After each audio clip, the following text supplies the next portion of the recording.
안녕하세요. 스포일러입니다. 이번 영상에서는 2024학년도 수능 문제와 EBS 연계 교재가 어떤 식으로 연계가 되었는지에 대해서 한번 살펴보도록 하겠습니다. 자, 먼저 이 자료는 지난번에도 얘기했듯이 여러분들이 EBSI 사이트에 들어가 보시면 연계 내역 분석이라고 있을 겁니다. 그래서 거기에서 여러 과목들에 대한 자료들을 찾아보시면 좋을 것 같습니다. 자, 그러면 첫 번째부터 한번 보겠습니다. 사실 지난번 영상에서도 제가 얘기했었지만 뭐 이런 거를 연계했다고 하면은 좀 그렇죠. 어쨌든 수능 1번 문제와 수능 특강 수학원의 7쪽의 유제 3번 문제가 연계되었다라고 되어 있고, 그래서 거의 숫자만 바꾼 수준으로 여기가 9의 마이너스 1제곱, 그럼 9분의 1이었던 숫자를 3으로만 바꿨다, 이렇게 이제 보시면 될 것 같습니다. 그래서 뭐 당연히 잘 풀어냈을 것이라고 생각을 하고, 자, 두 번째, 자, 수능 2번 문제 같은 경우에도 수능 완성의 162쪽 2번 문제를 변형했는데, 사실 요 수능 완성 162쪽 2번 문제가 그 실전 모의고사 있죠. 그 문제인데 그거를 가지고 이제 연계를 했다는 거예요. 그래서 EBS 교재에도 2번 문제로 나왔던 것을 이제 수능에서도 똑같이 2번으로 냈는데, 지금 보시면 식을 거의 똑같이 준 걸로 볼 수가 있겠습니다. 그리고 결국에 여기에서는 얘가 이제 F'1이 된다 라는 것을 구하는 거고, 여기서도 얘가 F'2다 라는 것을 구하는 내용이니까 여러분들이 기본적으로 미분계수를 어떻게 구해야 되는지, 미분을 어떻게 해야 되는지를 알고 있으면 쉽게 구할 수 있을 겁니다. 자, 넘어가서 수능 4번 문제. 자, 수능 4번 문제도 보시면 거의 유사한 형태로 식을 줬고, 수능 완성 47쪽에 20번 문제를 가지고 왔는데, 자, x가 2보다 작을 때, 2보다 크거나 같을 때 실수 전체의 집합에서 연속. 그래서 지금 보시면은 실수 전체의 집합에서 연속, 그 다음에 2보다 크고, 2보다 작고, 2보다 크거나 같을 때, 2보다 작고, 2보다 크거나 같을 때 라고 하는 이 범위를 똑같이 준 상황이다 라고 보시면 되겠습니다. 그래서 연속이 되게 하기 위해서는 결국 2를 대입하고 대입해서 같아진다 라는 것을 이용하는 문제니까 여러분들이 쉽게 잘 풀었을 거라고 생각합니다. 자, 넘어가서 수능 5번 문제와 수능 특강 수학2의 73쪽 유제 1번 문제인데, 자, 얘 같은 경우에는 그냥 부정적분 문제죠. 그래서 이 부정적분 문제가 수능 5번 문제에 나왔다, 이렇게 이제 보시면 될 것 같습니다. 그래서 여기서도 식을 거의 비슷하게 줬다. 그래서 x제곱 빼기 2x고, 자, 얘 같은 경우에 전개하시면 3x제곱 빼기 6x가 돼서 사실 요 식에다가 이제 3배 해준 거죠. 그래서 요거가 훨씬 더 간단하게 이제 계산이 되게끔 수능에서 나왔다, 이렇게 보시면 될 것 같고, 사실 여기까지의 문제들은 꼭 연계가 아니더라도, EBS 교재가 아니더라도 여러분들이 한번 잘 풀어낼 수 있는 문제이지 않았을까라고 생각을 합니다. 자, 수능 6번 문제. 자, 6번 문제 같은 경우에도 지금 보시면은 등비수열에 대해서 첫째 항부터 n항까지 합을 SN이라고 했을 때 이 차이를 가지고 표현을 하고, 그 다음에 여기서도 마찬가지로 차이를 가지고 표현을 했다. 그래서 이 차이를 가지고 표현을 했을 때 내가 등비수열의 합공식으로 계산을 하셔도 좋고, 아니면은 여기에서도 A8 더하기 A7 더하기 A6 더하기 A5가 300이다 라고 식을 써도 되고, 자, 여기서도 마찬가지 A4 더하기 A3이 3A4. 그래서 얘 같은 경우에도 수능 특강 문제보다 훨씬 쉽게 문제를 만들었어요. 그래서 요렇게 이제 풀어주시면은 A3과 A4 사이의 관계가 나오고, A3이 2A4다 이렇게 되니까 여기선 공비 R이 바로 2분의 1이라는 걸 찾아줄 수가 있고, 자, 얘 같은 경우에는 우리가 여기를 A1 더하기 A2가 2라는 거니까 여기에다가 공비 R을 6번, 얘 같은 경우에 공비 R을 4번 이렇게 이제 곱해주시면 되는 거죠. 그래서 R 6제곱, R 4제곱이 150이 된다, 이렇게 이제 문제를 풀어내시면 됩니다. 그래서 여기에서 이제 공비 찾는 게 조금 시간이 걸릴 수 있지만, 결국에 요 문제에서 연습을 했다면 수능에서는 훨씬 쉽게 문제가 나온 편이어서 내가 이 S4 빼기 S2를 어떻게 처리할까, 이 부분만 한번 고민을 해보시면 될 것 같습니다. 자, 이어서 수능 7번 문제 보시게 되면은, 자, X는 수능 특강 수학2의 53쪽 8번 문제가 연계가 됐고, x는 알파, x는 베타에서 극소값 갖는다, x는 알파에서 극대, x는 베타에서 극소다 라고 하는 형태를 줬고, 자, 수능 특강 문제에서는 알파 더하기 베타의 값을 주고 f 알파의 값을 구하라고 했다면 여기서는 그냥 단순하게 베타 마이너스 알파가 얼마가 되냐, 그래서 극대극소가 되는 지점이 어디냐라는 것에만 초점을 맞춰서 풀어주는 문제였습니다. 그래서 얘도 수능 특강 문제보다 계산이 훨씬 쉬운 형태로 연계가 되었다 라고 보시면 될 것 같습니다. 자, 이어서 10번 문제 보도록 하겠습니다. 사실 지금까지 얘기했던 문제들은 대부분 여러분들이 EBS 교재를 꼭 풀지 않더라도 충분히 다 맞출 수 있는 그런 문제였다면, 그래도 이 10번 문제는 EBS 교재를 통해서 연습을 했으면은 내가 이걸 어떻게 풀어야겠구나 라고 생각을 좀 할 수 있는 문제이지 않았을까 라고 생각을 합니다. 자, 그래서 지금 보시면 수능 10번과 수능 특강 수학2의 99쪽 8번 문제인데요. 자, 각각의 속도를 준 함수식을 줬고, 자, 그 다음에 자, 요 차이가 있는데 여기에서는 시각 t에서의 pq 사이의 거리를 ft라고 줬다면 여기에서는 그냥 단순하게 거리에 대한 함수, 그러니까 위치와 위치가 되는 거니까 위치의 차이를 구하는 문제니까 결국 얘가 거리구나 라는 것을 여러분들이 이제 판단을 할 수 있으면 되는 겁니다. 그래서 거리의 최대값을 구하는 거니까 결국에는 이 식을 구해서 다시 미분해 가지고 언제 최대값 갖는지 요걸 이제 찾아내는 문제였다면, 자, 여기서도 마찬가지 거리에 대한 함수를 내가 알게 됐으니까 그러면 그 상태에서 언제까지 증가하고 감소하고 증가하는지 이런 것들을 이제 판단을 해서 A부터 B까지 움직인 거리를 구하는 문제가 됩니다. 그래서 앞선 문제들과는 다르게 수능 특강 문제보단 조금 더 어렵게 문제가 나왔다라고 보시면 될 것 같습니다. 자, 이어서 수능 11번 문제 보도록 하겠습니다. 자, 수능 11번 문제와 수능 완성 36쪽의 27번 문제인데요. 자, 얘 같은 경우에는 지금 등차 수열에 대해서 이 시그마를 줘가지고 결국엔 부분 분수를 내가 어떻게 처리하냐, 그 부분을 이제 여기서도 한 거죠. 그래서 이 부분 분수 내용을 여러분들이 어떻게 적용을 할 수 있냐라는 게 똑같이 나온 상태다 라고 보시면 될 것 같습니다. 그래서 부분 분수 형태에서 얘를 쪼갰을 때 ak분의 1 빼기 a의 k 플러스 1분의 1이라고 했을 때 앞에 d분의 1이 곱해져야 된다. 그래서 공차를 구해서 내가 식 표현을 어떻게 할 수 있냐, 그래서 그 부분이 요 수능 완성 문제로 연습이 되어 있었으면 이 수능 11번 문제에 쉽게 풀었을 거라고 생각을 합니다. 자, 이어서 수능 15번 문제인데요. 자, 얘 같은 경우에는 보통 항상 이 15번 문제에 이런 수학적 귀납법에 대한 문제가 나왔어가지고 수열의 귀납적 정의에 대한 문제가 나왔으니까 여러분들이 대부분 잘 풀어냈을 거라고 생각하고 또 여기에 이 문제가 배치될 거라고 예상을 하고 이제 풀었을 것 같은데, 그래도 지금 보시면은 이 수능 완성의 문제 7번하고 이 문제하고 거의 유사하게 식을 준 상태입니다. AN이 짝수인 경우에는 절반을 나눠주고 AN이 짝수인 경우에 절반을 나눠주고, 그 다음에 AN이 홀수인 경우에는 여기서는 1을 더해주고 여기서는 2의 거듭제곱을 해주고, 그 다음에 여기서는 몇 항째에서 3이 되냐라는 것을 확실하게 줬고 얘는 내가 찾아나가는 과정이죠. 그래서 얘는 첫째 항을 줬고 얘는 문제에서 첫째 항을 구해야 되는 상황이 됩니다. 자, 그래서 얘 같은 경우에는 지금 보시면은 결국 짝수였던 것이 홀수로 바뀔 수도 있고 여전히 짝수일 수도 있는 게, 자, 여기서는 2로 나눴을 때 예를 들어서 4를 2로 나눠주면은 여전히 짝수인 거죠. 근데 홀수는 반드시 1을 더하니까 반드시 홀수였던 건 다 반드시 짝수가 된다. 이거를 이제 우리가 생각을 할 수 있어야 되는 거죠. 짝홀 짝이 나온다. 그 다음에 짝짝짝만 나올 수도 있다. 요 부분. 그래서 이렇게 이제 만들어낼 수가 있고, 얘도 마찬가지예요. 저 구조가 똑같이 됩니다.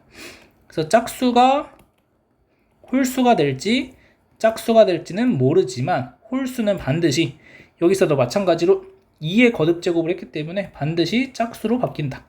그럼 내가 3이 되도록 하려면은 뭐 1 더하기 2를 해야 될지 2 더하기 1을 할지 요것만 이제 결정을 해서 거꾸로 한번 생각을 하셔도 되고, 아니면 숫자를 몇 개 대입해 보면서 규칙을 찾아 나가셔도 될 것 같습니다. 자, 그래서 수능 완성에 나와 있던 요 문제에서 이러한 규칙성을 발견을 했다면 똑같이 수능 문제에서도 이 규칙을 발견을 해서 여러분들이 문제를 풀어낼 수 있었을 거라고 생각을 합니다. 자, 이어서 수능 17번 문제는 그냥 곱의 미분법 물어보는 문제죠. 그래서 수능 완성 150쪽의 2번 문제에 대해서도 그냥 곱의 미분법 물어보는 거고, 지금 보시면은 여기 숫자 하나 바뀌었어요. 그리고 F'1 구하라, F'2 구해라.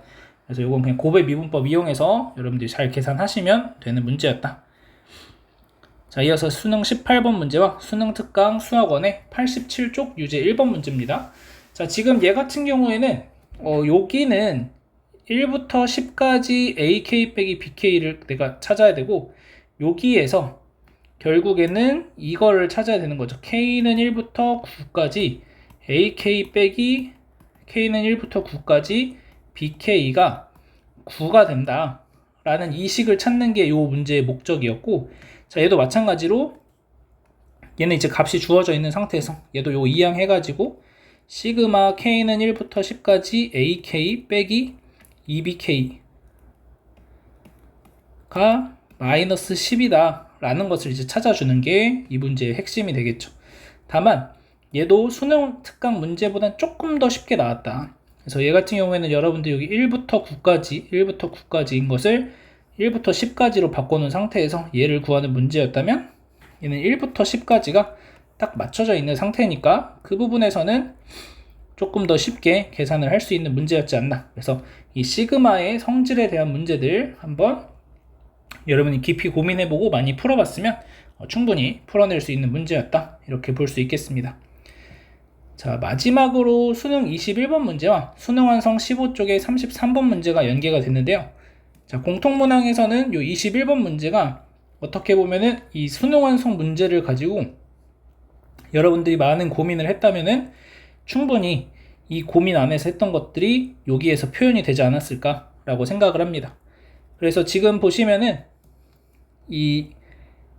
이만큼 차이 나는 상황에서의 최대값이 3이 되도록, 자, 그 다음 여기서도 아예 함수를 주는 거죠. 얘는 요거의 최대값이 GT라는 함수라고 하자.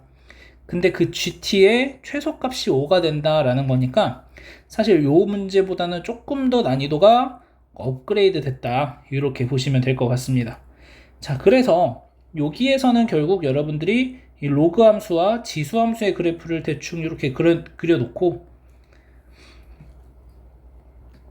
이 상태에서 두 칸씩 진행이 되면서 그러면은 최대값이 3이 되려면 언제가 3이라는 함수값을 가지는지 이런 것들을 한번 판단을 해야 되는 겁니다.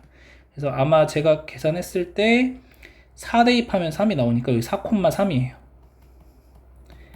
그럼 이 4,3이라는 점을 내가 포함을 시켜야 되니까 fx의 최대값이 3이 되려면 처음에는 두 칸 잡았을 때 안 되는 거죠. 그러면 t가 만약에 2라고 한다면 2부터 4까지가 구간이 됐을 때 이 4,3을 포함시킬 수 있는 거죠. 그러면 t가 3일 때도 되고 t가 4일 때까지 가능하다. 그래서 이런 식으로 t의 값에 따라서 이 내가 최대값을 언제 가지는지를 판단하는 것을 연습이 됐다면 여기에서 내가 이 gt라는 함수를 표현할 수가 있게 되는 거죠. 자, 얘 같은 경우는 이렇게 위로 블록한 2차 함수의 그래프와 이런 로그 함수가 붙어있는 그래프 상황인데, 자, 얘도 마찬가지로 지금 보시면 5라고 하는 이 함수값이 언제 나올까라고 했을 때 여기가 1일 때, 그 다음에 5일 때 5라는 값이 나옵니다. 그러면 내가 최소값이 gt의 최소값이 5가 된다. 그러니까 내가 이 두 칸 차이를 가지고 함수의 최대값을 찾아줄 건데 그때 최소값이 5가 되어야 한다. 그러니까 5보다 큰 값이 나오는 건 상관없는데 5보다 작은 값이 나오는 건 안 된다라는 거죠. 그러면 예를 들어서 이렇게 증가하는 상황에 로그 함수가 있다고 했을 때, 자, 5일 때부터 내가 만약에 7일 때가 이렇게 끝난다. 그러면은 일단 이 보라색 상황까지는 이 문제의 조건을 만족을 시킵니다. 최소값이 5가 되는 거죠. 여기에 최대값은 5니까. 근데 여기서 7이 여기에 있으니까 5.1 뭐 이런 거 있을 수 있죠. 5.1부터 7.1까지 이렇게 돼버리면 5보다 작은 값에서 최대값이 나와 요 지점에서. 그러면은 이 조건을 만족을 못 시키는 거죠. 그래서 우리가 찾아야 되는 게 여기에서는 7이라는 게 이런 식으로 존재해야 되는 거. 5보다 큰 쪽에 있으면 되는구나. 아니면 딱 5가 돼도 되는구나. 이거를 이제 생각을 해야 되는 겁니다. 그래서 두 칸씩 옮겨가면서. 그래서 여기에서는 여러분들이 f의 7이 5보다 크거나 같다 라고 하는 내용을 어떻게 찾을 것인가. 그래서 그 부분은 이 수능 완성 문제에서 연습을 할 수 있었다. 내가 이 함수의 변화를 언제 최대값이 3이 되는지를 이 함수의 변화를 통해서 찾을 수 있었던 거니까 그거를 내가 찾을 수 있었다면 여기서 문제를 해결할 수 있다는 거죠. 그래서 이런 식으로 공통 문항에서는 연계가 쭉 되었다. 이렇게 보시면 되겠습니다. 자, 이어서 확률과 통계 먼저 어떤 문제들이 연계되었는지 한번 살펴보면, 자, 수능 24번 문제와 확률과 통계 수능 특강 54쪽 4번 문제가 연계됐는데요. 자, 지금 보시면은 독립인 상황에서 어떤 확률을 구하자라는 문제니까 결국에 여기에선 여러분들이 PA 곱하기 PB가 PA 교비다 라고 하는 요식을 쓸 수 있냐 라는 게 중요한 포인트였다 라고 보시면 될 것 같습니다. 그래서 뭐 이건 어렵지 않게 여러분들이 잘 풀었을 거라고 생각을 하고, 자, 수능 29번 문제 보겠습니다. 수능 29번 문제는 수능 완성 확률과 통계 83쪽 17번 문제를 연계했다고 했는데요. 자, 지금 보시면은 만약에 여기에 등호가 다 들어가 있었다면은 그냥 단순한 중복조합 문제였겠지만 등호가 없는 상황이니까 여기에서 내가 등호가 없을 때 식을 어떻게 만들어야 될까, 이 부분을 이제 공부를 했다면 수능 문제에서 A랑 C랑 D 사이에는 대소관계가 성립하고 B, C, D도 대소관계가 성립을 하죠. 그러면 여기에서 나는 A가 B보다 작고 C보다 요런 상황, 아니면은 B가 A보다 작은 상황을 생각을 할 수 있고, 아니면 A랑 B가 같은 상황도 생각을 할 수 있는 거죠. 그러면 얘 같은 경우에 단순하게 중복조합을 풀면 되는 거고, 이 두 개의 상황에 대해서는 여러분들이 여기에서 학습했던 내용을 그대로 적용하시면은 문제가 이제 풀리게 된다는 거죠. 그래서 이 문제에서는 사실 얘 따로 구할 게 아니라 A랑 B 사이의 대소관계를 내가 설정을 해가지고 이런 상황들밖에 없구나. 그래서 이 상황에 맞춰서 문제를 해결해 내시면 되겠습니다. 자, 이어서 수능 30번 문제와 확률과 통계 106쪽의 21번 문제가 연계가 되었다.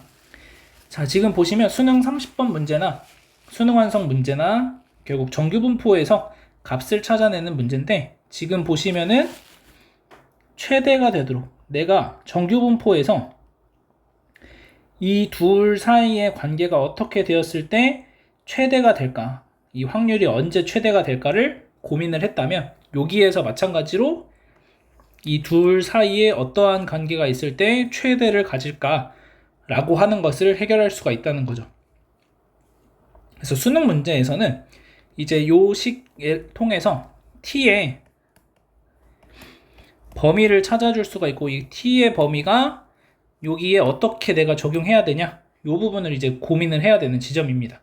그런데 그 고민을 할 때 결국에는 여기서 이 값이 최대가 된다라고 하는 이 부분을 어떻게 내가 연결을 해서 생각할까 라는 것이 문제였던 거죠.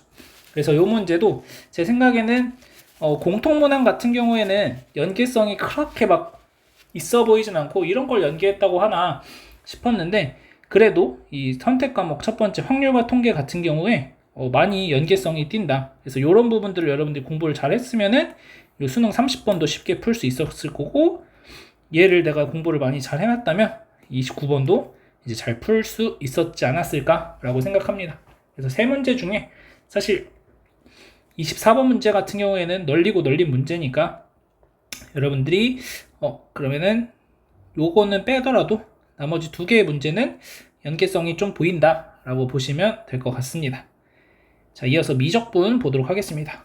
자, 미적분 수능 26번 문제와 수능 완성 123쪽 26번 문제가 연계되었다. 그래서 얘 같은 경우에는 그냥 부피 구하는 문제니까 결국엔 넓이 하나 구해서 적분하는 거죠. 그래서 여기에서는 지금 여기 루트 x sin x, 그래서 1차 함수와 삼각함수의 곱, 그럼 여기서도 루트 1-2x 코사인 x, 그래서 1차 함수와 삼각함수의 곱이고, 수능 완성 문제보다는 계산을 좀 줄여놓은 것 같은데, 여기선 정삼각형을 구하는 상황이고, 여기선 정사각형일 때를 구하는 상황이니까, 얘는 아무래도 3분의 4가, 여기서 이제 계산할 때 4분의 루트 3a 제곱이라고 하는 게 이제 계산이 되는 거니까, 4분의 루트 3을 마지막에 이제 곱하는 게 좀 그렇다면은, 여기서 그냥 정사각형이니까 그냥 제곱해주면 되는 상황인 거죠. 그래서 그 부분에서 조금 더 쉽게 나왔다, 이렇게 보시면 될 것 같습니다. 자, 이어서 수능 27번 문제와 수능 특강 미적분의 72쪽 1번 문제인데요. 자, 얘 같은 경우에도 연계성이 아주 잘 된 문제라고 생각을 합니다. 자, 그래서 원점을 지나고 곡선에 접하는 직선의 기울기를 ft라고 하자. 원점을 지나고 곡선에 접하는 직선의 기울기를 ft라고 하자. 그 다음에 지금 보시면 곡선의 식도 2의 x제곱분의 1 플러스 t, 2의 x제곱분의 1 플러스 2의 t 이렇게 줘가지고 거의 흡사한 형태로 식을 줬고, 자, 그 다음에 ft1이 마이너스 2루트2를 만족시키는 상수 t1에 대해서, fa가 마이너스 2루트2를 만족시키는 상수 a에 대해서, 얘는 절대값을 취해서 f'T1의 값을 구하자, f'A의 값을 구하자. 사실상 완전히 똑같은 문제를 내놓은 거예요. 그냥 식을 구성하는 과정에서 표현만 뭐 T1이라고 했던 거를 그냥 A라고 바꿔준 상황입니다. 심지어 얘까지 똑같이 줬어요. 그래서 요거는 아주 연계를 너무 많이 해놨다. 그래서 여러분들이 요 수능 특강 문제를 잘 풀었으면, 요게 제 기억으로 레벨 3 문제였던 것 같은데, 그래서 요 문제를 잘 풀었다면 수능 27번 문제 풀면서 너무 쉽게 잘 풀렸을 것 같아요. 그래서 내가 결국 ft라는 함수가 이제 새로운 문자에 대해서, 여러분이 놔둔 새로운 문자에 대한 식이 나올 건데, 이제 t가 아닌 다른 문자, 그래서 결국엔 음함수의 미분을 잘 이용해가지고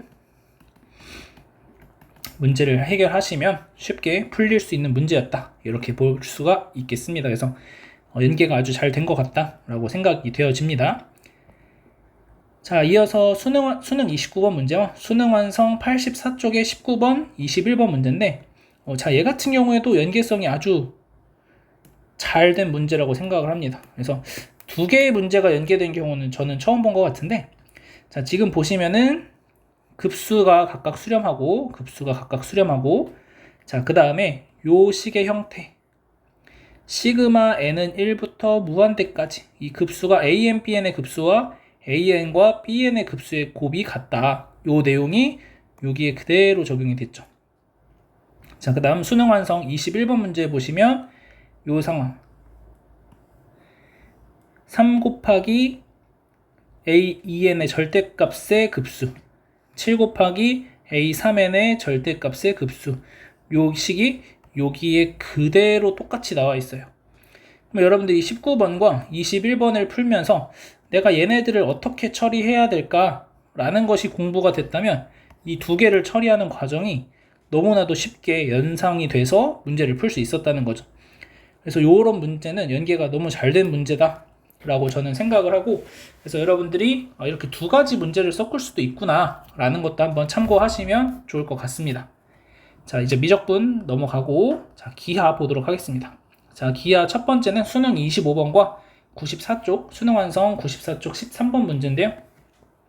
그래서 결국 얘는 벡터의 내적을 이용해서 벡터의 크기를 구하는 문제니까 이거는 그냥 계산 잘 해보시면 되겠고, 자, 넘어가서 27번 문제. 자, 27번 문제는 얘도 연계가 아주 잘 된 문제라고 보여지는데, 자, y제곱은 4x 위에 한 점, y제곱은 8x 위에 한 점.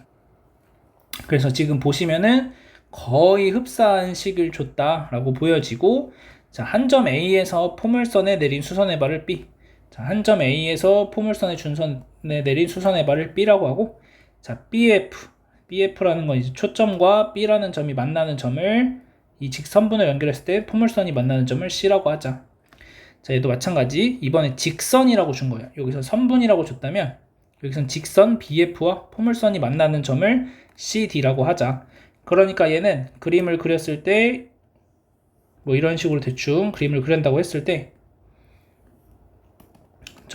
준선이 있고, 여기에 뭐 B라는 점이 있는 거죠. 초점 F가 있다고 했을 때 지금 수능 특강 문제는 여기서 끝난 거고, 그래서 여기가 C라고 하는 거고, 이 비율이 3대 1이다 라고 얘기하는 거고, 수능 문제에서는 얘가 직선이니까 더 연결이 돼서 여기서 하나 또 만난다. 그래서 D. 그러면은 이때 우리는 CD의 길이와 BC의 길이가 서로 같다 라고 문제를 풀어내는 겁니다.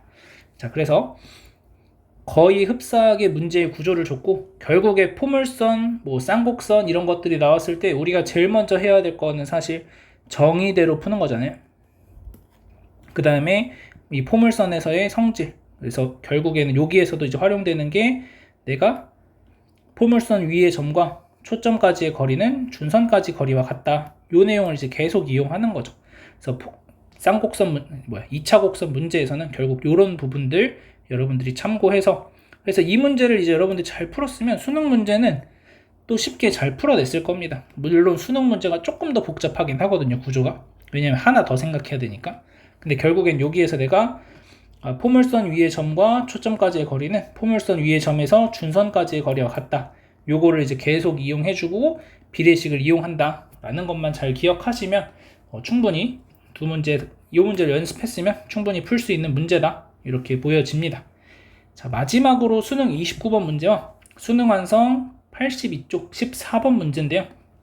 자, 얘도 2차 곡선에 대한 문제고, 자, 2차 곡선도 요 문제도 마찬가지로 지금 보시면 이 문제에서는 이 쌍곡선의 식을 미지수로 줬고, 그 다음에 여기에서는 주축의 길이를 6이라고 줬기 때문에 A의 값을 아는 상태로 문제를 풀어 나가는 거죠. 자, 그런 차이가 있고, 그 다음에 둘레가 12인 이등변 삼각형이 PF', PF다. 그래서 여기도 마찬가지죠. PF', PF가 이등변 삼각형이다. 이런 내용이 있는 거죠. 그 다음에 1사분면에 있는 쌍곡선 위의 점 P. 그 다음 여기서 마찬가지 점 P는 1사분면 위에 있다 라고 하는 내용들. 자, 그 다음에 점 Q는 직선 PF' 위에 있다 라는 내용. 그래서 이등변 삼각형, 둘레 12, 둘레 28. 그래서 이 14번 문제를 풀면서 여기에서 이제 여러분들이 요 생각을 해야 되는 거거든요, 사실. 여기서 이제 주축 길이의 합을 구하라고 했으니까 여기서는 모든 C의 값의 합을 구하라고 했고, 결국에는 얘는 초점의 좌표들이 될 수 있는 걸 찾아라 이런 문제인데, 결국에는 내가 이제 쌍곡선을 그려놨을 때 뭐 대충 쌍곡선 그려보면은 대충 뭐 이런 식으로 그린다고 했을 때, 결국에는 여기가 이제 초점 F', 초점 F라고 하는 거죠. 자, 그랬을 때 요 점 P를 잡아서 이렇게 삼각형을 만들었을 때, 일단 첫 번째로는 요 길이랑 이 길이랑 같은 삼각형을 생각할 수 있는 거고, 그다음 두 번째로는 이제 이 길이랑 이 길이가 같아지는 삼각형을 찾을 수도 있는 거죠. 그래서 이 두 가지 삼각형을 내가 이 문제에서, 이 수능 완성 문제에서 이 두 가지 상황이 있구나 라는 것을 알았다면, 여기에서도 똑같이 이 두 가지 상황을 적용해서 문제를 풀어내는 거죠. 그래서 얘도 아주 연계가 잘 된 문제다 이렇게 보여집니다. 그래서 지금 얘도 마찬가지고, 그래서 지금 보시면은 결국 제 개인적인 생각으로는 공통문항은 연계성이 그래도 뭐 21번, 그 다음에 뭐 몇 가지 문제들, 뭐 18번, 그 다음에 뭐 15번, 10번, 뭐 11번 이런 정도가 연계성이 좀 짙었다고 한다면, 선택 과목 같은 경우에는 이 3점짜리 한 문제는 뭐 그렇다고 치고 4점짜리 문제들, 확통은 4점짜리 두 문항, 그 다음에 미적분 같은 경우에는 3점짜리 하나랑 4점짜리 하나, 기하도 27번에 나오는 3점짜리 하나랑 마지막 29번에 나오는 4점짜리 하나, 이런 문제들이 연계가 아주 잘 된 느낌입니다. 그래서 여러분들이 오히려 지금 보시면 선택 과목의 연계성이 조금 더 짙어 보인다. 그리고 확통 같은 경우에는 29번, 30번이 연계가 된 상황이고, 기하나 미적분 같은 경우에는 29번, 27번이 연계가 된 상황이라서, 그래도 이제 객관식 3점 중에 어려운 문제에 속하는 27번과 그 다음에 주관식 중에 어려운 두 문제 중에 하나인 29번에 이렇게 연계를 해놓은 것을 보면은 그래도 좀 많이 생각을 하고 문제를 낸 게 아닌가 이렇게 이제 생각이 들고, 지난번에 올렸던 올해 6월 모의평가 25학년도 6월 모의평가 문제랑도 비교를 좀 해보면은 6월 모의평가 문제도 선택 과목은 정말 많이 이제 연계가 되는 것을 느낄 수가 있었고, 6월 달에는 특이하게 또 공통 과목에서도 연계성을 많이 느낄 수가 있었거든요. 그래서 어쨌든 이 작년 수능부터 봤을 때, 작년 수능 6월 모의평가 이렇게 봤을 때, 이 선택 과목에 대한 연계성도 무시를 못하는 수준으로 내는구나, 이렇게 이제 볼 수가 있을 것 같습니다. 그래서 앞으로 9월 모의평가랑 수능에 어떻게 나올진 모르겠지만, 그래도 이 수능 완성, 수능 특강 교재가 유의미하게 사용될 수 있는 소재들이 있다라고 보시면서, 지난번 얘기했던 6월 모의평가 이 EBS 연계 내역 분석에서도 얘기했지만, 여러분들이 이제 수능 특강, 수능 완성 문제를 풀면서 잘 몰랐던 문제들, 잘 풀었던 문제라면 그게 연계되었을 때 수능에서도 당연히 잘 풀 것이지만, 잘 못 풀었던 문제들은 내가 어느 부분에서 지금 구멍이 나 있는지, 어느 부분 때문에 못 풀었는지, 이런 것들을 조금 더 면밀하게 볼 필요는 있다, 이렇게 보시면 될 것 같습니다. 그래서 이렇게 연계가 잘 되는 상황이다. 그래서 여러분들이 남은 기간 이 연계되는 문제, 수능 완성, 수능 특강 다시 한번 꼼꼼하게 보시고, 9월 모의평가 EBS 연계 내역 분석으로 저는 다시 돌아오도록 하겠습니다. 자, 여기까지 하도록 하겠습니다.